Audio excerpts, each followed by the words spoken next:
नई कहानी, नया मैसेज और फिर से कुछ नई लर्निंग। जी हाँ, नमस्कार दोस्तों, आप सभी का स्वागत है। तो चलिए शुरू करते हैं आज की किताब को, जो है क्रिएटिविटी इंक, जिसे लिखा है एड कैटमूल ने। तो जानते हैं इस समरी के बारे में।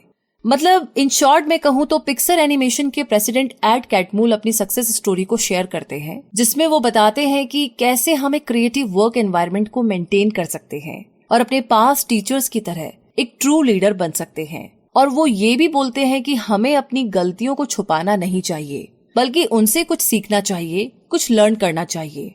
तो चलिए शुरू करते हैं समरी को ऑथर की जुबानी, जिसे नरेट मैं कर रही हूँ। जब मैं बच्चा था तो एल्बर्ट आइंस्टाइन और वॉल्ट डिज्नी मेरे चाइल्डहुड आइडियल हुआ करते थे। डिज्नी का मतलब था कुछ न्यू इन्वेंट करना, और आइंस्टाइन का मतलब था जो पहले से एग्जिस्ट करता है उसको एक्सप्लेन करना। फिजिक्स और आर्ट्स दोनों मुझे इंस्पायर करते थे, अच्छे लगते थे, लेकिन एनिमेशन सबसे ज्यादा अट्रैक्ट करता था क्योंकि ये मुझे न जाने कौन कौन सी दुनिया की सैर कराता था। वैसे मैं एक मिडिल क्लास फैमिली में पला बढ़ा था। मेरे फादर का पास्ट काफी रफ था। वो स्कूल के टाइम में मैथ टीचर थे और समर टाइम में बिल्डिंग वगैरह बनाया करते थे। वैसे उन्होंने ये जो हमारा घर है, ये भी उन्होंने खुद अपने हाथों से बनाया था। तो आप खुद समझ सकते हैं कि एजुकेशन मेरे लिए कितनी ज्यादा इम्पोर्टेंट थी। हमारे पेरेंट्स को मुझसे और मेरे भाई बहनों से सिर्फ यही एक्सपेक्टेशन थी कि हम खूब मेहनत से पढ़ाई करें और कॉलेज को अटेंड करें। लेकिन तब मुझे एनिमेटर बनने के बारे में कोई भी आइडिया नहीं था, लेकिन मेरा साइंस में क्लियर विजन था। और जब मैं 1969 में यूनिवर्सिटी ऑफ उताह से दो डिग्रीज लेकर के ग्रेजुएट हुआ, एक फिजिक्स में और एक कंप्यूटर साइंस में, तो मेरे दिल में यही था कि मैं ग्रेजुएट स्कूल के लिए कंप्यूटर लैंग्वेज को डिजाइन करना सीखूं। लेकिन ये बात मेरे दिमाग में उस इंसान से मिलने से पहले थी जिसने मेरी जिंदगी ही चेंज कर दी। Ivan Sutherland interactive computer graphics के पायनियर्स में से एक थे। तो यहाँ पर एग्जैक्टली कंप्यूटर ग्राफिक्स है क्या? ये मशीन के थ्रू किसी भी नंबर या डेटा से डिजिटल पिक्चर बनाने का तरीका है। मैंने ये प्रोग्राम ज्वाइन कर लिया और एक नया गोल सेट किया।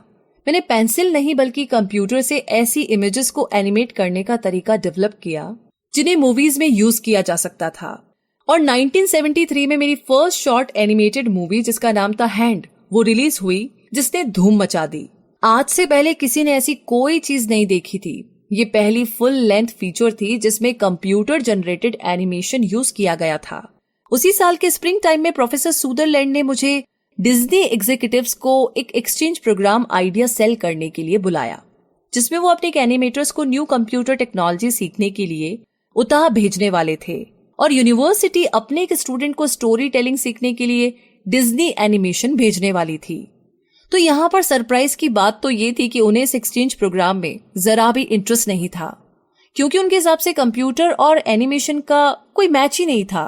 मुझे 1974 में पीएचडी की डिग्री मिली, अपने साथ इन्वेंशंस की लिस्ट और माइंड में क्लियर विजन यानी एनिमेटेड फिल्म बनाने का गोल लेकर के मैं उताह से लौट आया। लेकिन उन दिनों किसी और कंपनी या यूनिवर्सिटी को मेरे स्कूल में कोई भी इंटरेस्ट नजर नहीं आया। फिर नवंबर 1974 की बात थी कि मेरे पास एक फोन आया जिसने मेरी पूरी जिंदगी चेंज कर दी। जी हाँ, जानते हैं इस फोन कॉल के बारे में चैप्टर नंबर 2 में, जो है पिक्सर इज बॉर्न। मतलब ये कि जब मैं छोटा था तो मैंने सीख लिया था कि 3 डिफरेंट स्टाइल वाले रेबल्स के साथ कैसे मैनेज करना है। मेरा फर्स्ट बॉस एलेक्स चूरे, मतलब वो जिसके एक फोन कॉल ने मेरी जिंदगी बदल कर रख दी, उसका ये एक मिशन था कि वो एनिमेशन प्रोसेस की फील्ड में कंप्यूटर लाना चाहते थे, और इसके लिए उन्हें कोई ऐसा चाहिए था जो इस काम को अच्छे से संभाले। और फिर कुछ ही हफ्तों में मैं न्यूयॉर्क इंस्टीट्यूट ऑफ टेक्नोलॉजी में अपने न्यू ऑफिस में शिफ्ट हो गया। एलेक्स के पास एनिमेशन में कंप्यूटर के यूज को लेकर के कमाल का विजन था। उन्हें लगता था कि इस फील्ड में कंप्यूटर का इनक्रेडिबल यूज हो सकता है, और उनका ये विजन ग्राउंड ब्रेकिंग था। अपने लिए एक टीम असेंबल करने के दौरान मैं अल्वीरे स्मिथ से मिला, जो मुझे उस काम के लिए अपने से ज्यादा क्वालिफाइड लगे जो मैं करता था, लेकिन मैंने उसे फिर भी सिलेक्ट कर लिया। बाद में अल्वी मेरा सबसे क्लोज फ्रेंड बन गया था, जो मेरा मोस्ट ट्रस्टेड कोलैबोरेटर्स में से एक था। मतलब वो इंसान जिस पर मैं विश्वास कर सकता था। और तब से मैंने डिसाइड किया कि मैं उन्हीं लोगों को हायर करूंगा जो मुझसे ज्यादा स्मार्ट हो। लेकिन एक प्रॉब्लम जिसका सोल्यूशन कंपनी के पास भी नहीं था, वो ये थी कि हम बेशक कंप्यूटर के थ्रू कोई स्टोरी बना सकते थे, लेकिन हमारे पास कोई स्टोरी टेलर नहीं था। मुझे और अलवी को ये लिमिटेशन फील होती थी, तो हमने डिसाइड किया कि हम ऐसी किसी जगह का पता करेंगे जो हाई टेक्नोलॉजी के साथ साथ फिल्म मेकिंग को इन्वॉल्व करने को रेडी हो जाए। लेकिन ये सरप्राइजिंग था और ये चीज किसी के भी लिए प्रायोरिटी नहीं थी। लेकिन फिर एक इंसान ने स्टार वॉर्स मूवी से इस थिंकिंग को चेंज कर दिया। 1977 में स्टार वॉर्स रिलीज हुई। मेरा second boss George Lucas director और राइटर था, जिसने उन्हीं दिनों अपनी कंपनी लुकास फिल्म स्टार्ट की थी। तो जॉर्ज ने मुझे बताया कि उसने मुझे मेरी ऑनेस्टी, क्लैरिटी ऑफ विजन और कंप्यूटर में मेरे बिलीफ की वजह से मुझे हायर किया था। तो मैंने अलवी को ग्राफिक्स ग्रुप का चार्ज दे दिया, जहां हाईली स्पेशलाइज्ड कंप्यूटर डिजाइन किए गए जो फिल्म को स्कैन कर सकते थे और स्पेशल इफेक्ट्स को भी ऐड कर सकते थे। और इतना ही नहीं, ये कंप्यूटर फाइनल रिजल्ट को वापस फिल्म में रिकॉर्ड भी कर सकते थे।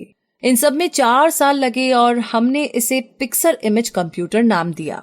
उन दिनों लुकास फिल्म बड़े डायरेक्टर्स के लिए किसी मैग्नेट की तरह था। मुझे एक पर्टिकुलर विजिट याद है जब डिज्नी एनिमेटर्स का एक ग्रुप टूर पे आया था और तब मैं जॉन लुसेटर से मिला। उसके पास एक फिल्म का आइडिया था जिसे डिज्नी में उसके सुपरवाइजर ने रिजेक्ट कर दिया था और उसे काम से निकाल दिया गया था। लेकिन मेरी उसकी कुछ महीनों के बाद मीटिंग हुई और मैंने उसे इमीडिएटली, एकदम तुरंत ही हायर कर लिया। तो यही वो टाइम था जब उन्होंने एक short movie The Adventures of André and Wally B पर काम किया। ये मूवी का प्रीमियर एक एनुअल कॉन्फ्रेंस में किया गया था। हालांकि इस मूवी में कई सारी गलतियां थी, मिस्टेक्स थी, फिर भी जिन लोगों ने इसे देखा किसी ने भी इतना ज्यादा नोटिस नहीं किया। और इस तरह के फिनोमिनन से ये मेरा फर्स्ट एनकाउंटर था जहां मैंने ये सीखा कि अगर आपकी स्टोरी सही है, राइट है, तो आर्टिस्टिक विजुअल पॉलिश ज्यादा मैटर नहीं करती है। 1983 में जॉर्ज और उसकी वाइफ अलग हो गए और तब उसकी फाइनेंशियल स्टेबिलिटी की वजह से कंपनी को बिकना पड़ा। जी हाँ, सिर्फ यही नहीं बल्कि हमारे गोल्स भी 2 डिफरेंट डायरेक्शन में बढ़ गए थे और इस तरीके से लुकास फिल्म में मेरा टाइम ओवर हुआ। और अब आगे मैं आपको बता रहा हूँ मेरे थर्ड बॉस के बारे में, जो थे द ग्रेट स्टीव जॉब्स। जी हाँ, अलवी और मेरी उनसे एक मीटिंग हुई थी, लेकिन उसके 2 महीने के बाद तक हमें कोई जवाब नहीं मिला। फिर कुछ टाइम के बाद में हमें इसका रीजन भी पता चल गया जब हमने न्यूज़पेपर्स में पढ़ा कि स्टीव जॉब्स और एप्पल के सीईओ जॉन स्कूले के बीच में कुछ डिफरेंसेस हो गए थे। स्टीव जॉब्स दोबारा हमारे पास आए एक नए एडवेंचर के साथ, लेकिन वो मेरी जॉब लेना चाहते थे। और फिर हमें ये क्लियर हो गया कि उन्हें हमारे गोल से तो कोई मतलब ही नहीं था। उन्हें कोई एनिमेशन स्टूडियो नहीं बल्कि नेक्स्ट जनरेशन होम कंप्यूटर बनाना था ताकि वो एप्पल से कॉम्पीट कर सके। लेकिन हमारा लक अच्छा था क्योंकि कुछ महीनों के बाद ही हमने ट्रेड शो में एक बूथ लगाया जहां हमने अपना पिक्सर इमेज कंप्यूटर शो किया था। और तभी अचानक स्टीव जॉब्स वहां से गुजरे। तब तक वो ऑलरेडी अपनी पर्सनल कंप्यूटर कंपनी नेक्स्ट को शुरू कर चुके थे और उन्हें अब कुछ आगे साबित नहीं करना था।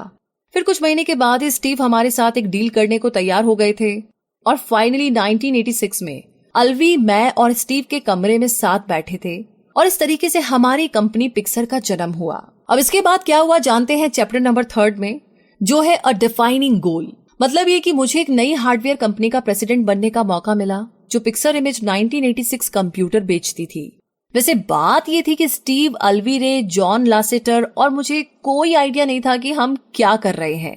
पिक्सर के प्रेसिडेंट के तौर पर मेरा फर्स्ट बिजनेस था लोगों को ढूंढना और हायर करना और ये फिगर आउट करना कि हमारी मशीन के लिए कितना चार्ज करना है।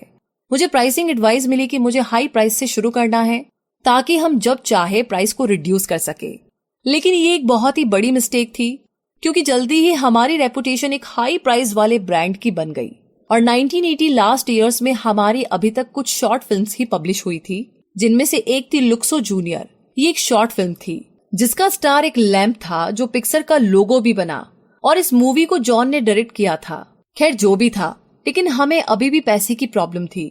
हमने अब तक सिर्फ 300 कंप्यूटर्स ही बेचे थे और नए प्रोडक्ट्स डिजाइन करने के लिए हमारे पास पैसे नहीं थे और स्टीव ऊपर से बहुत ही परेशान हो रहे थे। हमें लगा शायद हमें हार्डवेयर बेचना बंद करना पड़ेगा। यही वो टाइम था जब स्टीव ने कंपनी को बेचने की कोशिश की, 1 बार नहीं, 2 बार नहीं, बल्कि पूरे 3 बार। लेकिन हमें किसी कंपनी से ऐसा कोई ऑफर नहीं मिला जो स्टीव को सही लगता। हम ऑलमोस्ट डूब रहे थे कि एक बड़ी फनी सी बात हुई। इतने सालों में स्टीव और मेरी दोस्ती कभी नहीं हो पाई थी, मगर अब हमने धीरे धीरे एक दूसरे को समझना शुरू कर दिया था। फिर चीजें भी धीरे धीरे ठीक होने लगी और एक दिन डिज्नी ने हमें एक कोलैबोरेशन ऑफर किया। लेकिन उनकी कंडीशन भी थी और कंडीशन ये थी कि वो फिल्म के ओनर भी होंगे और डिस्ट्रीब्यूट भी वही करेंगे। और तब जाकर के जॉन को टॉय स्टोरी का आइडिया आया। उसने तुरंत एक टीम बनाई और इस पर काम करना शुरू कर दिया। प्लॉट और कैरेक्टर्स कई बार इवॉल्व हुए और काफी चेंजेस भी किए गए। लेकिन एक दिन ऐसा भी आया जिसे पिक्सर में हमेशा ब्लैक फ्राइडे के नाम से जाना जाएगा, जब वूडी द टॉय को एक डार्क, मीन और ट्विस्टेड पर्सनालिटी के रूप में प्रेजेंट किया गया। लेकिन डिज्नी ने ये आइडिया रिजेक्ट कर दिया और कुछ टाइम के लिए मतलब टेम्परेरी प्रोडक्शन को शट ऑफ करने का डिसीजन लिया। वैसे हमारे लिए ये न्यूज बहुत ही दिल को धक्का देने वाली थी, लेकिन हमने हार नहीं मानी और सब कुछ ठीक करके ही दम लिया। और फाइनली 1995 में टॉय स्टोरी पब्लिश हुई और इसे ह्यूज सक्सेस मिली। और अब हमारी नेक्स्ट सेकंड फिल्म का टाइम आया, अ बग्स लाइफ। अब आगे बढ़ते हैं चैप्टर नंबर 4 की तरफ, जो है एस्टैब्लिशिंग पिक्सर्स आइडेंटिटी।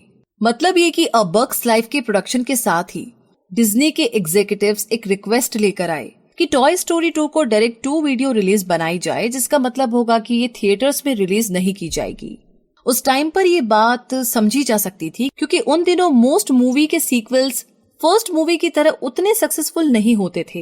हालांकि ये मूवी की क्वालिटी को अफेक्ट कर सकता था और अपना एम, अपना विजन हम कैसे कम रखे, ये हमें समझ ही नहीं आ रहा था।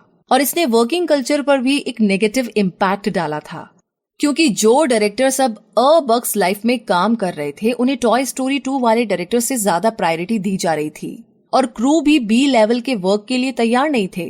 तो इसीलिए इस प्रोजेक्ट्स के कुछ महीनों के बाद ही मैंने डिज्नी के साथ एक मीटिंग की और मैंने उनके सामने एक चेंज प्रपोज किया कि टॉय स्टोरी 2 को थिएटर्स में रिलीज किया जाए।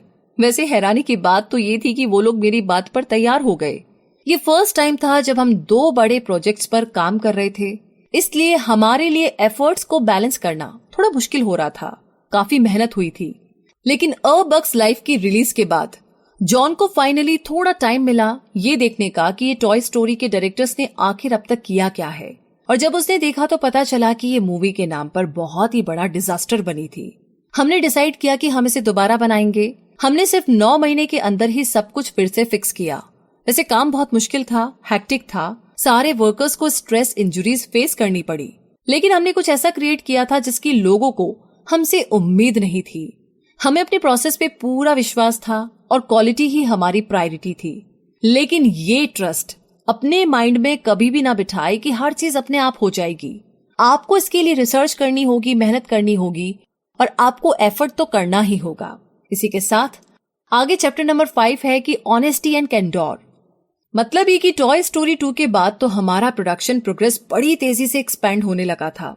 अचानक से हमारी झोली में ढेर सारे प्रोजेक्ट्स आ गए थे और जिन 5 लोगों ने टॉय स्टोरी 2 पर काम किया था, इन सारी फिल्म के प्रोडक्शन के लिए काम नहीं कर सकते थे। हमारे पास मास्टर्स इंक, फाइंडिंग नीमो और द इनक्रेडिबल्स, ये सारी मूवीज प्रोसेस में थी। इतने सालों में पिक्सर ने एक की मैकेनिज्म किया था, ब्रेन ट्रस्ट, जिसमें हमने सारे स्मार्ट और पैशनेट लोगों को एक रूम के अंदर भर दिया था जो प्रॉब्लम्स को आइडेंटिफाई करके उन्हें सॉल्व कर सके। तो ब्रेन ट्रस्ट के पास 4 इंग्रेडिएंट्स थे, Frank talk, spirited debate, love और लाफ्टर, जिसकी वजह से ये मजेदार और सक्सेसफुल था। और यही वो चीज थी जो इसे किसी भी तरह के फीडबैक मैकेनिज्म से डिफरेंट बनाती थी। ब्रेन ट्रस्ट ही वो तरीका था जो ऑनेस्टी और कैंडोर प्रोवाइड करा सकता था, जो पिक्सर के प्रेसिडेंट्स डे 1 से ही एक दूसरे को प्रॉमिस करते आ रहे थे। सच में बोलना काफी मुश्किल काम है, लेकिन एक क्रिएटिव कंपनी में एक्सीलेंस को मेंटेन रखने का यही बस एक मेथड है। ब्रेन ट्रस्ट इस आइडिया पर चलता था कि हर नोट एक कॉमन गोल सर्व करने के लिए है। बेटर मूवीज बनाने के साथ साथ हम एक दूसरे को सपोर्ट करें और हेल्प करें। और एक बात पर मैं थोड़ा स्ट्रेस देना चाहूंगा कि ब्रेन ट्रस्ट के लिए जरूरी नहीं है कि आप पिक्सर में ही काम करें।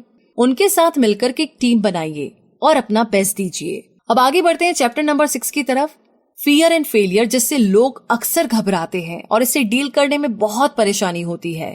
वो क्या चीज है जो सबसे पहले आपके दिमाग में आती है जब आप फेलियर शब्द सुनते हैं? आई थिंक आपके दिमाग में ऑलरेडी वो आ चुकी है या आ चुका है। मैं शर्त लगा करके बोल सकता हूँ कि शेम और फियर, यही 2 शब्द आपके माइंड में आते होंगे, क्योंकि हम सब इसी सोच के साथ बड़े हुए हैं जहाँ फेल होना काफी बुरा माना जाता है। लेकिन हमें इस मिसकंसेप्शन को चेंज करना होगा। फेलियर को अगर सही ढंग से अप्रोच किया जाए तो ये हमें ग्रो करने का चांस दे सकती है। एक fear based failure against culture में लोग रिस्क लेने से डरते हैं, लेकिन जब आप फियरलेस कल्चर को क्रिएट करेंगे तो फिर लोग न्यू आइडियाज और न्यू एरियाज को एक्सप्लोर करने में हेजिटेट फील नहीं करेंगे। ऑफ कोर्स कुछ जॉब्स में फेल होना काफी बुरी बात हो सकती है, जैसे कि कमर्शियल फ्लाइंग में, लेकिन बात अगर क्रिएटिव एडवेंचर्स की हो तो जीरो फेलियर का कॉन्सेप्ट ही बेकार है। लेकिन क्या करें, अगर हम फेल हो जाए तो हम अपने फेलियर का कैसे पूरा बेनिफिट ले, क्योंकि हम कुछ टाइम से एक के बाद एक फेलियर ही फेस कर रहे थे। हम ज्यादा मूवी रिलीज करने की कोशिश कर रहे थे, लेकिन डायरेक्टर्स को लॉस पे लॉस हो रहा था और हम आगे मूव नहीं कर पा रहे थे। मार्च 2011 में जिम मॉरिस पिक्सर के जनरल मैनेजर ने एक मीटिंग बुलाई और उसने कहा कि नेक्स्ट 2 दिनों में हमें ये फिगर आउट करना है कि क्या मिसिंग है और हम कैसे इसे ठीक करें। हमारी टीम में किसी ने भी किसी दूसरे को ब्लेम नहीं किया, बल्कि हर कोई खुद को इस प्रॉब्लम का रिस्पॉन्सिबल मानकर चल रहा था और इसका सोल्यूशन सोच रहा था, और मुझे इस बात का प्राउड था। फेलियर और इसके इफेक्ट्स को डिस्कस करने से प्रॉब्लम को बेटर ढंग से समझा जा सकता है और अपने रास्ते की किसी भी रुकावट, जैसे कि किसी भी डर को या किसी भी फियर को हटाया जा सकता है। फियर का इलाज ट्रस्ट है। दूसरों पर विश्वास करने का ये मतलब नहीं है कि वो गलती नहीं करेंगे, बल्कि इसका मतलब है कि अगर कोई गलती हो जाती है तो वो इसे सॉल्व करने में आपकी मदद करेंगे। इस पूरे एक्सपीरियंस ने मुझे ये सिखाया है कि गलतियां रोकने के बजाय हमें ये सोचना चाहिए कि सब अच्छी इंटेंशन के साथ प्रॉब्लम सॉल्व करना चाहते हैं। लोगों को रिस्पॉन्सिबिलिटीज देना शुरू करें, उन्हें गलतियां भी करने दीजिए ताकि खुद ही वो अपनी मिस्टेक्स को फिक्स करना सीखे। एक मैनेजर की जॉब रिस्क प्रिवेंट करना नहीं है, बल्कि उस मिस्टेक से रिकवर होने की एबिलिटी को बिल्ड करना है। इसीलिए इस बात का हमेशा ध्यान रखें। अब आगे बात करते हैं चैप्टर नंबर 7 की, जो है the hungry beast and the ugly baby. मतलब ये कि 2010 तक डिज्नी की ऐसी कोई भी एनिमेटेड फिल्म नहीं थी जो बॉक्स ऑफिस में नंबर 1 रही हो। मुझे इसका रीजन जानने की बेचैनी थी, क्योंकि मुझे लगा कि अगर हम इसी तरीके से सक्सेसफुल रहे तो जो कुछ भी डिज्नी एनिमेशन में हो रहा है वो एक दिन हमारे साथ भी जरूर होगा, क्योंकि ओरिजिनलिटी बड़ी ही फ्रेजाइल और खूबसूरती से बड़ी दूर होती है। इसीलिए मैं अपने अर्ली आइडियाज और मूवी स्क्रिप्ट को द अगली बेबी बोलता था। और जहाँ तक बीस्ट की बात है तो ये उतना भी ग्रीडी और कंट्रोल से बाहर नहीं था जितना कि लोगों को लगता था। लेकिन बेबी और बीस्ट दोनों के लिए सीक्रेट यही थे कि दोनों साथ में रहे, जिसके लिए बैलेंस का होना बहुत जरूरी था। हमारा जॉब था न्यू को प्रोटेक्ट करना, जो कि इस केस में बेबीज थे, लेकिन प्रोटेक्शन से मेरा मतलब आइसोलेशन बिल्कुल नहीं था। एक पॉइंट पर न्यू को कंपनी की कुछ नीड्स के साथ एंगेज रखना था और उसमें से एक बीस्ट भी था, और सेम टाइम पर हमें बीस्ट को टेम करने के लिए उसकी नीड्स भी पूरी करनी थी। हम बीस्ट को लगातार फीड नहीं कर सकते थे, क्योंकि हमारे इंटेंशन के बावजूद कभी न कभी ये सेंट्रल फोकस में ही आ जाएगा। इसलिए बैलेंस बनाने के लिए मैनेजर्स को ध्यान रखना ही पड़ेगा। हमें पता होना चाहिए कि कब नए को प्रोटेक्ट करना है और कब बीस्ट के साथ एंगेज रहना है। ये सारे छोटे छोटे फैक्टर्स पिक्सर को एक सक्सेसफुल कंपनी बनाते थे और बनाते आए हैं। मुझे आज भी रैटाटूइल मूवी के ईगो के वर्ड्स याद आते हैं जो उसने रेस्टोरेंट के बारे में रिव्यू में लिखे थे, जिसे चूहा रेमी चलाता था। कभी ऐसा भी होता है कि क्रिटिक्स किसी चीज के लिए सच में रिस्क लेते हैं और चीज होती है एक नई डिस्कवरी या किसी एकदम नई चीज को डिफेंस करना, क्योंकि ये दुनिया अक्सर न्यू टैलेंट, न्यू क्रिएशन को एक्सेप्ट नहीं करती। इसीलिए हर नई चीज को किसी दोस्त की जरूरत पड़ती है। अब आगे है चैप्टर नंबर 8, जो है चेंज एंड रैंडमनेस। जी हाँ, हमने डिज्नी को पिक्सर बेचने का डिसीजन लिया और एम्प्लॉयज इस चेंज से उतने खुश नहीं लगे जितना कि मैं चाहता था। जब भी हम कुछ नया ट्राई करते थे, लोग कंप्लेन करने लगते थे ये बोल करके कि मैंने प्रॉमिस किया था कि पिक्सर कभी चेंज नहीं होगा। और जब ये कंटिन्यू होने लगा तो मैंने ये फील किया कि बहुत से वर्कर्स किसी भी चेंज को पिक्सर के लिए एक थ्रेट की तरह देखते हैं। लोग उन्हीं चीजों को पकड़ करके रखना चाहते थे जो काम करती है, जो सक्सेसफुल है।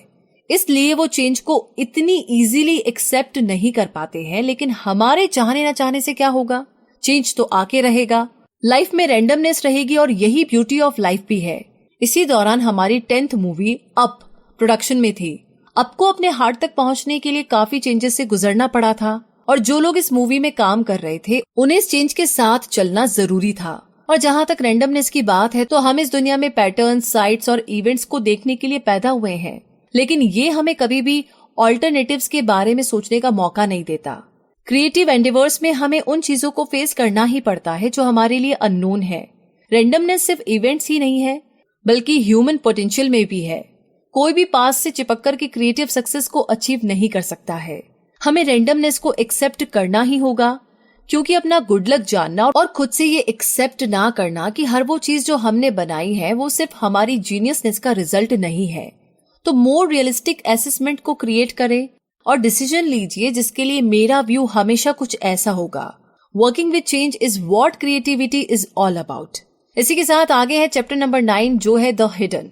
जी हाँ, मतलब कुछ छुपा हुआ। हार निश्चित है, आप इसे अवॉइड नहीं कर सकते और जो भी सच को झुटलाएगा वो हमेशा फेल होगा। हम सबको लाइफ में कभी ना कभी तो फेलियर फेस करना ही होगा, लेकिन कब और कैसे ये हम नहीं जानते और इसीलिए हमें हिडन प्रॉब्लम्स के लिए रेडी रहना चाहिए। अपनी सारी हिडन प्रॉब्लम्स यानी कि छुपी हुई प्रॉब्लम्स को लाइट में लाना इम्पोर्टेंट है। लेकिन आप चाहे या ना चाहे कुछ प्रॉब्लम्स फिर भी छुपी रहती है, लेकिन इन सब के बावजूद आप एक बेटर मैनेजर रहेंगे। अब हम 3 लेवल के हिडननेस के बारे में बात करते हैं। लेवल नंबर 1 है क्योंकि मैं एक मैनेजर हूँ तो लोग मेरे सामने अपने शब्द और एक्शन को लेकर के ज्यादा केयरफुल रहेंगे। इवेंचुअली उनका बैड बिहेवियर सामने से हट जाएगा, सिर्फ मेरे सामने से। लेवल नंबर 2 है जब बहुत से लोग अपनी पोजीशन को इवेल्युएट करना शुरू करते हैं, अपनी एनर्जी अपवर्ड मैनेज करने के लिए फोकस करते हैं, जबकि वो अपने से नीचे लेवल के लोगों को पुअरली ट्रीट करते हैं। हायर पोजीशन पर बैठे लोगों को लगता है कि वो लोअर पोजीशन में बैठे लोगों से ज्यादा क्लियर देख सकते हैं। थर्ड लेवल पर जो लोग डेली फिल्म प्रोडक्शन में इन्वॉल्व रहते हैं, कॉम्प्लेक्स प्रोसेस में एंगेज रहते हैं। प्रॉब्लम ये है कि अगर उनके डायरेक्शन में कोई क्राइसिस आती है तो वो कभी भी उसी टाइम हमें रिपोर्ट नहीं करते। उन्हें लगता होगा कि शायद अपर लेवल के मैनेजर्स को इतनी जल्दी इवॉल्व नहीं करना चाहिए और इसीलिए प्रॉब्लम्स वहीं की वहीं हिडन रहती है, छुपी रहती है। और जब हम हिडन प्रॉब्लम्स को एनक्लोज्ड नहीं करते तो आगे जाकर के नुकसान हमारा ही होगा। हमें क्रिएटिविटी में कई सारे हिडन बैरियर्स फेस करने पड़ते हैं, लेकिन candour, research, safety, self assessment और प्रोटेक्शन ऑफ व्यू, ये सारे मैकेनिज्म यूज करके हम फियर को काफी हद तक दूर कर सकते हैं। ये कॉन्सेप्ट चीजों को इजियर बना देंगे, ऐसा जरूरी नहीं है, लेकिन ये हमें हिडन प्रॉब्लम्स को अनकवर करने में हेल्प कर सकते हैं जिससे कि हम उन्हें फेस कर सके। तो आइए आगे बढ़ते हैं और जानते हैं चैप्टर नंबर 10 के बारे में, जहां पर हम जानेंगे ब्रॉडनिंग आवर व्यू के बारे में। कुछ स्पेसिफिक मेथड्स हैं जो हमने पिक्सर पर अप्लाई किए हैं अपने कोलैबोरेशन को हमारे क्लाउडेड व्यूज से प्रिवेंट करने के लिए। साथ मिलकर के प्रॉब्लम्स को सॉल्व करना। पूरी टीम जब एक साथ बैठकर के प्रॉब्लम्स पर डिस्कस करके उसे सॉल्व करने की कोशिश करती है तो हर एक को सीखने का मौका मिलता है और सब एक दूसरे को इंस्पायर करते हैं। कुछ स्पेसिफिक मेथड्स हैं जो हमने पिक्सर पर अप्लाई किए हैं अपने कोलैबोरेशन को हमारे क्लाउडेड व्यूज से प्रिवेंट करने के लिए। तो पहला है कि साथ मिलकर के प्रॉब्लम्स को सॉल्व करना। पूरी टीम जब एक साथ बैठकर के प्रॉब्लम पर डिस्कस करके उसे सॉल्व करने की कोशिश करती है तो हर एक को सीखने का मौका मिलता है और सब एक दूसरे को इंस्पायर करते हैं। दूसरा है रिसर्च ट्रिप्स। मेरे ओपिनियन से जब लोग रिसर्च ट्रिप पे जाते हैं तो हमेशा उनमें एक चेंज आता है। जो एक्सपीरियंस उन्हें मिलता है वो फिल्म की डेवलपमेंट के लिए फ्यूल की तरह होता है और इसीलिए कॉपी करने के बजाय हम कुछ क्रिएटिव करते हैं। आगे तीसरा है लिमिट्स की पावर। मतलब ये कि किसी भी क्रिएटिव काम में फीचर्स और इफेक्ट्स की एक लंबी सी लिस्ट होती है जो आप अपनी फिल्म को ग्रेट बनाने के लिए इंक्लूड करना चाहते हैं, लेकिन लिस्ट की हर चीज को अप्लाई करना इम्पॉसिबल है। तो इसीलिए आपको एक डेडलाइन सेट करनी पड़ती है और फिर ये चीज एक डिलेमा क्रिएट करती है कि लिस्ट में कौन सी चीज ज्यादा इंपॉर्टेंट है, ये डिसाइड करना बहुत मुश्किल हो जाता है। मेरे पास इसका सोल्यूशन है कि जब भी हम लिमिट रखते हैं हमें खुद से पूछना चाहिए कि इससे हमारे लोगों की क्रिएटिविटी पर क्या इफेक्ट पड़ेगा, क्या वो उतने ही क्रिएटिव रह पाएंगे। अगर जवाब है नहीं तो लिमिट इम्पोज नहीं की जानी चाहिए। चौथा है integrating technology and art. Art technology को चैलेंज करता है, टेक्नोलॉजी आर्ट को इंस्पायर करती है। अगर हम कॉन्स्टेंटली आर्ट की खोज में टेक्नोलॉजी की यूज से अपने मॉडल्स को चेंज करें और इम्प्रूव करते रहे तो हम खुद को फ्रेश रख सकते हैं। नंबर 5 है शॉर्ट एक्सपेरिमेंट्स। जब आप एक एक्सपेरिमेंट करने निकलते हैं तो आपको पता नहीं होता है कि आप कोई ब्रेक थ्रू अचीव कर पाएंगे या नहीं। चांसेस ज्यादा है कि आप शायद ना कर पाएं, लेकिन फिर भी आपको कोई ना कोई पजल तो मिलेगा ही। एक झलक शायद अगर आप अननोन की तलाश में निकले तो चांसेस है कि शायद आप ना कर पाएं। तो हमारी शॉर्ट फिल्म्स पिक्सर के एक्सपेरिमेंट का एक तरीका है और हम उन्हें इसी तरह की ग्लिम्स पाने की होप में प्रोड्यूस करते हैं। नंबर 6 पर है लर्निंग टू सी। वैसे तो पिक्सर में कुछ लोग ड्रॉ करना जानते हैं, लेकिन ज्यादातर लोग आर्टिस्ट नहीं हैं और एक इम्पॉर्टेंट प्रिंसिपल है जो ड्राइंग के प्रोसेस से गुजरता है। हम चाहते हैं कि ये प्रोसेस सब देखें और वो ये है कि प्री कंसेप्शंस को बीच में लाए बगैर आप अपने ब्रेन को कुछ भी क्लियरली ऑब्जर्व करना सिखा सकते हैं। 7वां है पोस्टमार्टम्स। हर मूवी के पूरी होने के बाद तुरंत बाद एक छोटी सी मीटिंग होती है जहां हम डिस्कस करते हैं कि क्या हुआ और क्या नहीं हुआ, ताकि हम लेसन लर्न कर सके। 8वां है कंटिन्यूइंग टू लर्न। एक कंपोजर के तौर पर फिलिप ग्लास ने एक बार कहा था कि रियल इश्यूज ये नहीं है कि सही आवाज कैसे ढूंढनी है, बल्कि ये है कि सही आवाज के कॉन्सेप्ट से छुटकारा कैसे पाना है। क्रिएटिवली आगे बढ़ने के लिए हमें कुछ चीजें छोड़नी होगी ताकि हम दूसरों के व्यूज को भी जगह दे सके, उन पर ट्रस्ट कर सके और उनके आइडियाज को सुन सके। तो अब जानते हैं चैप्टर नंबर 11 के बारे में, जो है the Unmade future. Future predict करने का बेस्ट तरीका है कि आप उसे इन्वेंट करें। तो हम कैसे अनमेड फ्यूचर को क्रिएट करेंगे? अब यहाँ पर रियल कॉन्फिडेंस काम आता है, वो कॉन्फिडेंस जो हम साथ में फिगर आउट करेंगे। हमें फ्यूचर इन्वेंट करने से एक ही चीज रोक सकती है, और वो है अनसर्टेनिटी और फियर। लेकिन मेरे पास ऐसे कई डिफरेंट मैकेनिज्म हैं जो मुझे अनसर्टेनिटी से डील करने में मदद करते हैं। अननोन से डील करने के लिए या तो एक पॉजिटिव एटीट्यूड अडॉप्ट कर लीजिए, या फिर ये सोचना छोड़ दीजिए कि आपसे कोई मिस्टेक हो जाएगी, क्योंकि अगर आप किसी चीज को ना करने के लिए बहुत ज्यादा फोकस करेंगे तो पक्के से आप उसे कर बैठेंगे।